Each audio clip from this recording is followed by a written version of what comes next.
The Galactic Predator Registry had cataloged over 14,000 species across 900 worlds, and Commissioner Vexthal took pride in knowing them all. His crystalline exoskeleton gleamed under the harsh lights of the assessment chamber as he reviewed Earth's submission with barely concealed disgust. This is what they consider their apex predators. He gestured at the holographic display showing a Bengal tiger stalking through tall grass. Look at it. No natural armor, no energy projection capabilities, no quantum manipulation. It's just meat and bone. His assistant, a spider-like being called Clicker, scuttled closer to examine the data. The humans claim this tiger can take down prey 3 times its size, sir. They seem quite proud of it. Vexthal's laugh sounded like grinding glass. 3 times its size? My pet Verdash could swallow this entire creature without chewing. He flicked through more images: lions, leopards, wolves, bears. Each one seemed more pathetic than the last. No wonder this species hasn't achieved interstellar dominance. Their predators are embarrassingly weak. The hologram shifted to show Dr. Sarah Chun, Earth's representative to the Galactic Council, standing in what appeared to be a wildlife preserve. She was a small human with dark hair pulled back in a practical bun, wearing simple field clothes that made her look even more insignificant next to the enormous predators surrounding her. Honored members of the registry, Dr. Chun began, her voice steady despite facing beings who could crush her planet with a thought. I understand our predators may seem small compared to those on other worlds, but I assure you, they possess qualities that numbers alone cannot measure. Vexthal paused the recording. Qualities? What could she possibly mean? We've measured bite force, running speed, hunting success rates. The mathematics don't lie. Clicker pulled up comparative data on his personal display. Sir, the human tiger maxes out at 300 kilograms. The Zephyrian Dreadmaw we cataloged last month weighs 47 tons and breathes plasma. The Andromedian Shadowstalker can phase through solid matter. Even the common Rigel Bone Crusher has a bite force 10 times stronger than this tiger. Exactly my point. Vexthal resumed the recording. Expecting to find more evidence of Earth's inferior evolution. Dr. Chun walked calmly among the tigers, seemingly unafraid. What makes our predators unique isn't their individual power, but their adaptability, intelligence, and their relationship with their environment and other species. Take our tigers, for example. They're not just hunters, they're ecosystem engineers. Their presence affects entire food webs, influences plant growth patterns, and maintains biodiversity across vast regions. Ecosystem engineers? Vexthal scoffed. The Vorgan Death Titans reshape entire continents with their footsteps. That's what I call ecosystem engineering.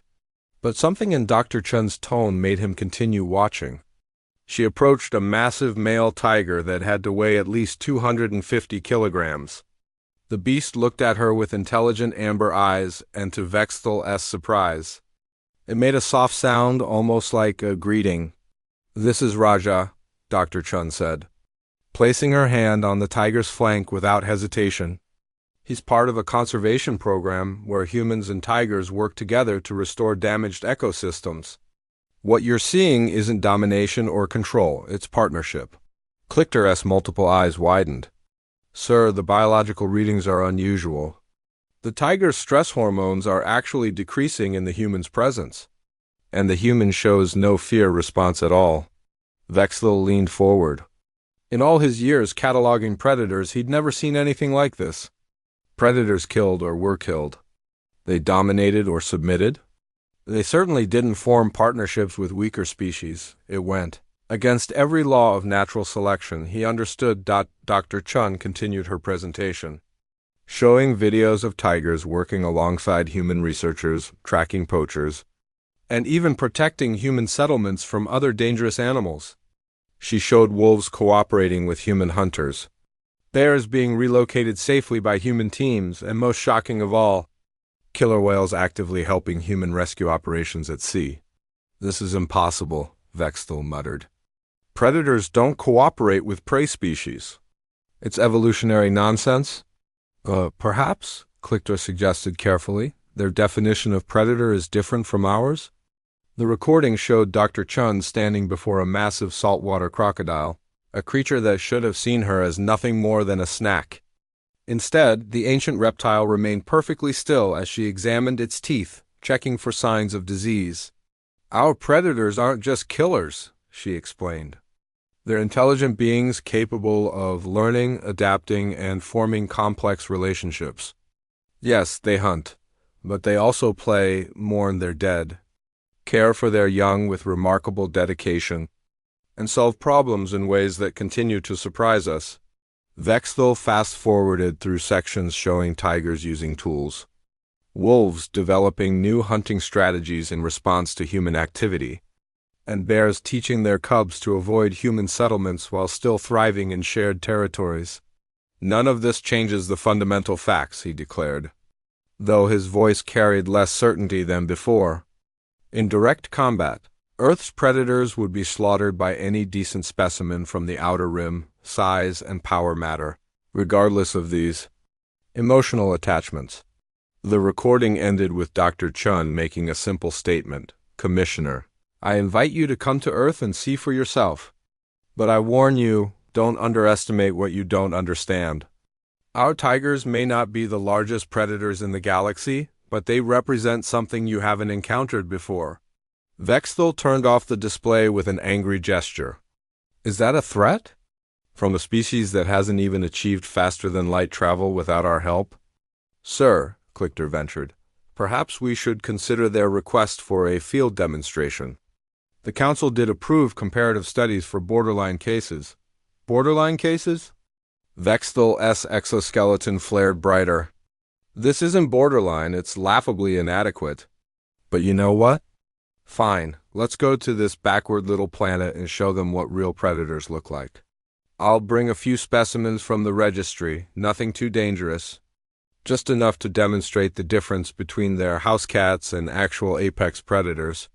He began scrolling through the registry database, selecting creatures that would make his point without completely devastating Earth's ecosystem. A young Zentarian razorclaw, perhaps only 12 meters tall and barely able to level city blocks. Maybe a pair of Saurian void hunters, small enough to fit in a standard transport but capable of hunting through dimensions. "Prepare the demonstration ship," he ordered. "We'll settle this quickly and add Earth to the evolutionary dead-end category where it belongs. Their precious tigers will provide a useful baseline for measuring real predator capabilities." Clichter hesitated. "Sir, shouldn't we inform Dr. Chen of our selections? Diplomatic protocol suggests." "Protocol?" Vexthal waved a dismissive appendage. "This isn't diplomacy, it's education. We're doing them a favor by showing them what they're missing. Besides, they claim their predators are so adaptable and intelligent. Let's see how well they adapt to meeting their betters." As the orders went out to prepare for the journey to Earth, Vexthal felt satisfied that this would be a quick demonstration. He'd show up, release a few minor predators, watch the humans flee in terror while their tigers were torn apart, and be back in time for the Galactic Registry's monthly meeting. Earth would serve as another cautionary tale about the dangers of overestimating local fauna, but deep in his mind, something nagged at him. The way Dr. Chun had looked into the camera at the end of her presentation, there had been no fear, no uncertainty, just a quiet confidence that seemed completely at odds with her species' obvious weakness. He shook off the feeling. Confidence meant nothing when facing a razorclaw's quantum claws or a void hunter's dimensional teeth. Earth's predators would learn their place in the galactic hierarchy, and their human pets would learn not to waste the registry's time with delusional claims about ecosystem engineering and interspecies cooperation. The demonstration ship powered up its engines, loaded with 3 of the galaxy's more moderate predators. Vexthal reviewed the mission parameters one final time, imagining the look on Dr. Chun's face when she realized what real predators could do. What he couldn't imagine was that halfway across the galaxy, Dr. Chun was making preparations of her own, and the tigers were listening. The demonstration ship descended through Earth's atmosphere like a metallic meteor. its hull gleaming against the blue sky over the Sundarban's mangrove forest. Dr. Sarah Chun stood at the designated landing site, surrounded by a team of wildlife experts, conservation officers, and what Commissioner Vexthal would have dismissed as an unusually calm collection of humans. What Vexthal couldn't see from his ship's sensors were the amber eyes watching from the dense foliage, or the way certain humans seemed to be having silent conversations with creatures that should have fled from the alien vessel's roar. The ship touched down with surprising gentleness, its landing jets barely disturbing the carefully maintained ecosystem around the clearing. Vexthal emerged first, his crystalline form towering over the assembled humans, followed by Clichter and a team of handlers managing 3 massive containment units. Dr. Chun, Vexthal's translator, rendered his glassy voice into perfect English, though it couldn't hide his condescension. How thoughtful of you to choose such a remote location for this demonstration. It will minimize casualties when your tigers realize they're no longer the apex predators here. Dr. Chun smiled, and something about her expression reminded Vexthal of the look she'd given the camera at the end of her presentation. Commissioner, welcome to Earth. I chose this location because it's home to some of our most adaptable tigers. I thought you'd appreciate seeing them in their natural environment. Natural environment? Vexthal gestured at the mangroves with obvious disdain. This swampland would be considered a minor obstacle on most civilized worlds. My specimens will barely notice it. The first containment unit hummed ominously, its energy fields barely containing the creature within. Through the translucent walls, the humans could see something that defied easy description, a Zentarian razorclaw that looked like a fusion of insect and nightmare. 12 meters of chitinous armor and quantum-sharp claws that could cut through molecular bonds. Magnificent, isn't it? Vexthal preened. This is barely a juvenile, yet it could level one of your cities without effort. Its claws exist partially outside normal spacetime, making it effectively unstoppable. Dr. Chun nodded appreciatively, though she seemed more interested in studying the creature than being intimidated by it. Fascinating adaptation. How does it handle environmental changes? Environmental changes? Vexthal laughed. It doesn't handle them, it ignores them. This creature has hunted through the vacuum of space and the molten cores of planets. Your jungle will be irrelevant to it. The second unit contained what looked like a shadow given terrible form, a Sarian void hunter that seemed to exist in multiple dimensions simultaneously. Its edges flickered between visible and invisible, and occasionally entire sections would phase out of reality before snapping back. This one, Vexthal continued proudly, can hunt through dimensional barriers. No hiding place exists that it cannot reach. No physical barrier can stop it. The third containment unit was smaller but somehow more unsettling than the others. Inside, something that resembled a metallic spider the size of a small car paced restlessly, its movements creating small tears in space that healed immediately. And this, Vexthal announced, is a Andromedan phase ripper. It doesn't just kill its prey, it erases them from reality. They simply cease to have ever existed. Dr. Chun's team exchanged glances, but none of them seemed particularly frightened. If anything, they looked prepared. Impressive specimens, Dr. Chun acknowledged. Before we begin, would you like to meet some of our tigers? I think it might be educational for both sides. Vexthal waved dismissively. I've seen your data. But very well, let's get this over with. Dr. Chun made a soft sound, not quite a call, but something more subtle. The jungle around them seemed to shift, though no obvious movement was visible. Then, as if materializing from the very air, a massive tiger stepped into the clearing. But this wasn't the tiger from Dr. Chun's presentation. This animal was enormous even by Bengal tiger standards, easily 350 kilograms of muscle and predatory grace. Its orange and black stripes seemed to shimmer with the dappled sunlight filtering through the canopy, making it almost impossible to track its exact position even while looking directly at it. This is Durga, Dr. Chun said, placing her hand on the tiger's shoulder as naturally as greeting an old friend. She's the matriarch of this territory. Durga, meet our visitors. The tiger looked directly at Vexthal, and for a moment, the alien commissioner felt something he hadn't experienced in decades: uncertainty. The creature's amber eyes held an intelligence that seemed to catalog and assess him with unsettling accuracy. Remarkable camouflage adaptation, Clicker whispered, his sensors struggling to maintain a lock on the tiger even though it stood motionless in plain sight. Sir, I'm reading some unusual neural activity patterns.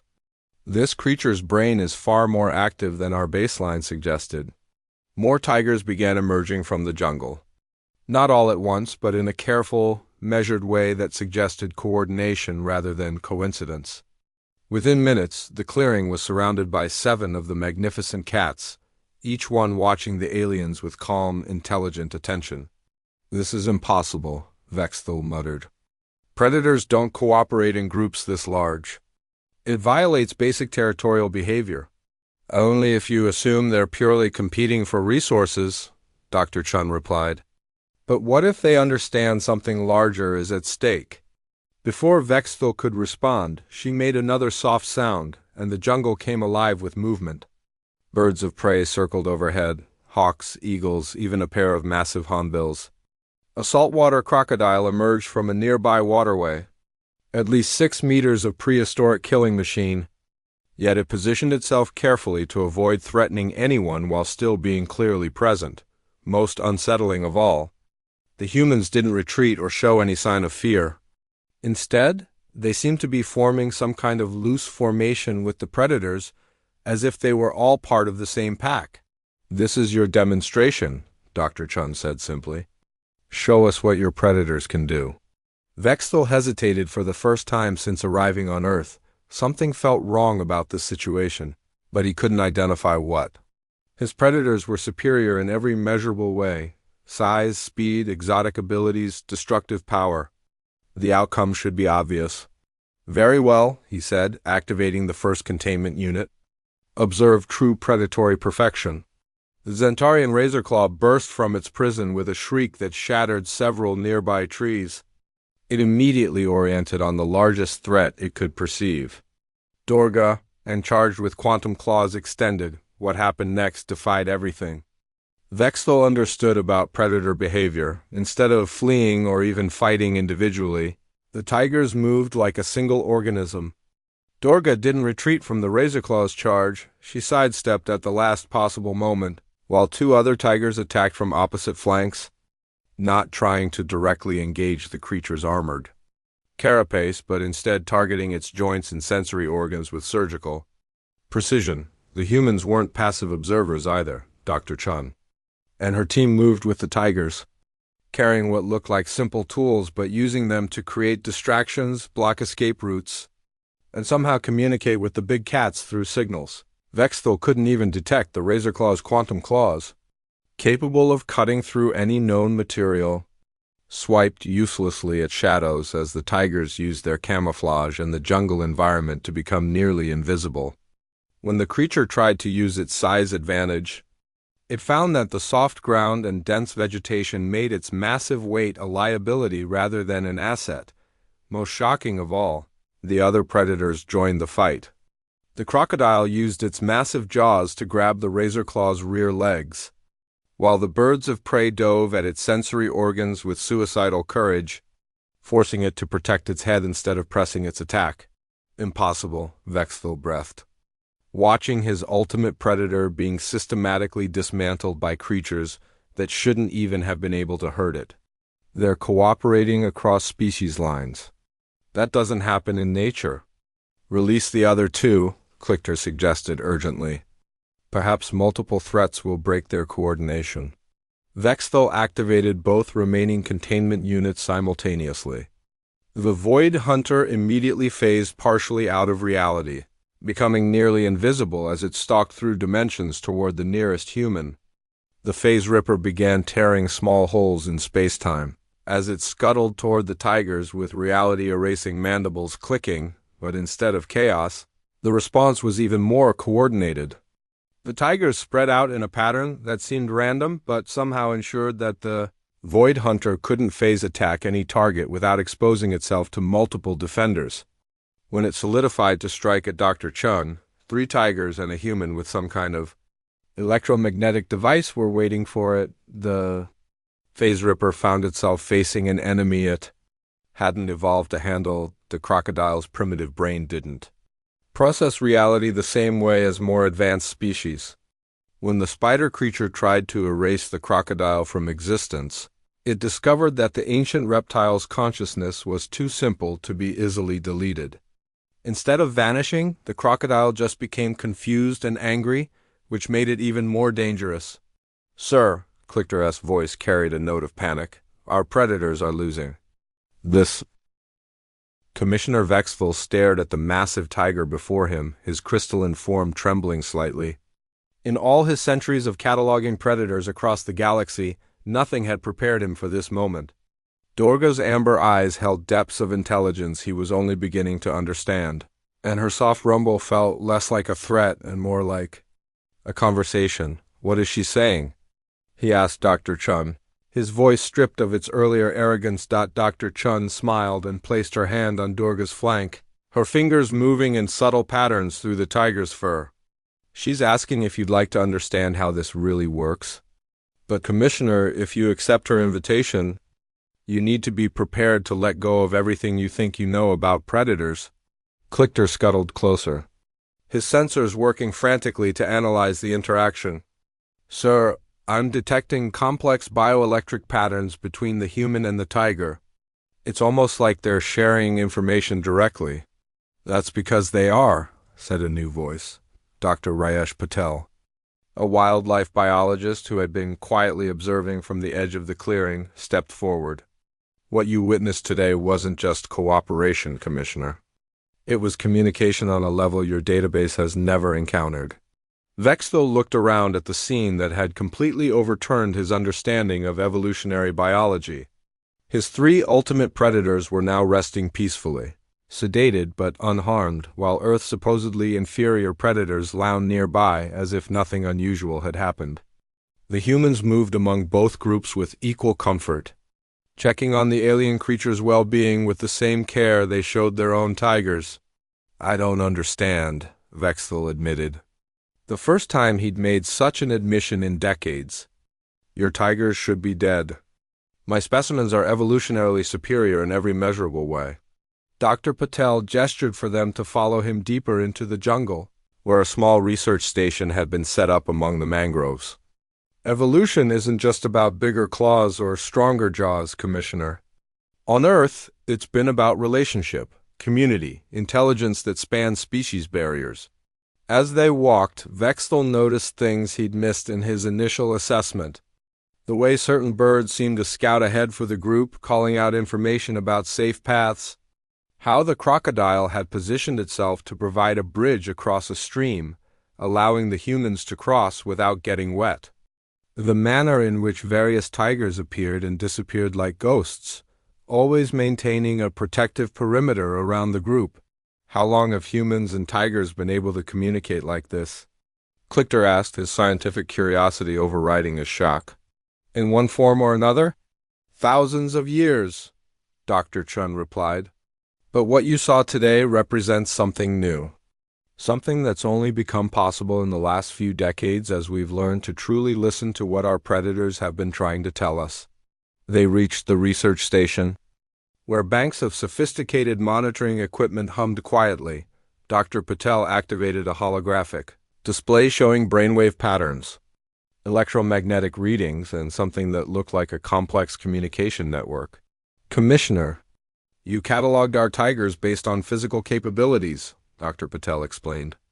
"But you missed the most important adaptation they've made, the ability to form genuine partnerships with another intelligent species." The display showed real-time neural activity from several tigers in the area, including Durga. The patterns were complex, layered, and remarkably similar to human brainwaves in key areas. "This is impossible," Vexthel whispered, staring at the data. "Interspecies neural synchronization doesn't exist. Predators can't share conscious thought with prey species." "That's your first mistake," Dr. Chun said gently. "Assuming humans are prey. We're not predators in the traditional sense, but we're certainly not prey either. We're something your classification system hasn't encountered before. We're partners. She touched a control, and the display shifted to show historical data spanning several decades. Watch how the patterns have evolved over time. This isn't training or domestication. It's mutual adaptation. We've been changing each other on a neurological level.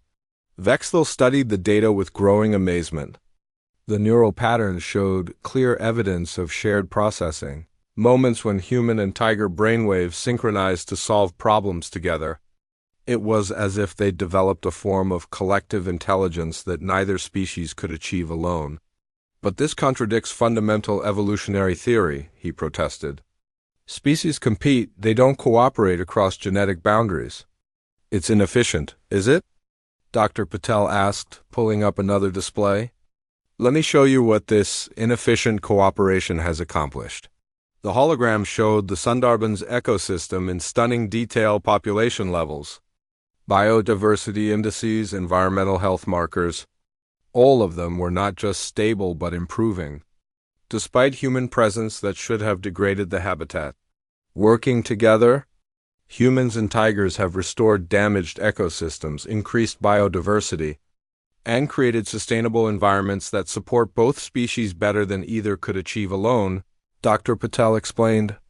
Your superior predators could dominate this territory, but they could never maintain it. Dr. Chun added, what makes Earth's predators truly dangerous isn't their individual strength, Commissioner. It's their ability to think collectively, to adapt in real time, and to coordinate across species lines. Your razor claw is stronger than any single tiger, but it can't match the combined intelligence of 7 tigers working with human partners. A soft sound from behind them announced Durga's arrival at the research station. The great tiger padded up to Vexthel and settled down beside him, her massive form radiating calm confidence. She wants to show you something, Dr. Chun translated, though Vexthel was beginning to sense the meaning himself somehow. Are you willing? Before Vexthel could answer, Clickter's sensors began registering something extraordinary. Sir, the electromagnetic patterns around you are changing.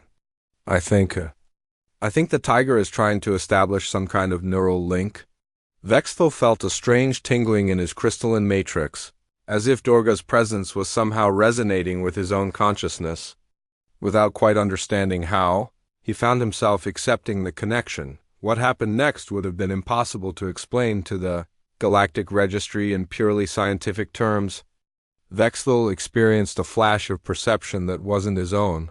He saw the jungle through Durga's senses, felt the complex web of relationships that connected every living thing in the ecosystem, understood on a visceral level how the cooperation between humans and tigers had created something greater than the sum of its parts. For a brief moment, he experienced what it felt like to be part of a collective intelligence that spanned species barriers. He felt the protective instincts that drove Durga to work with humans, the complex emotional bonds that connected individual tigers to their human partners, and the deep satisfaction that came from being part of something larger than individual survival. When the connection faded, Vexthel found himself looking at Earth's predators with completely new understanding. By the 7 suns, he whispered, his voice filled with awe. They're not just cooperating.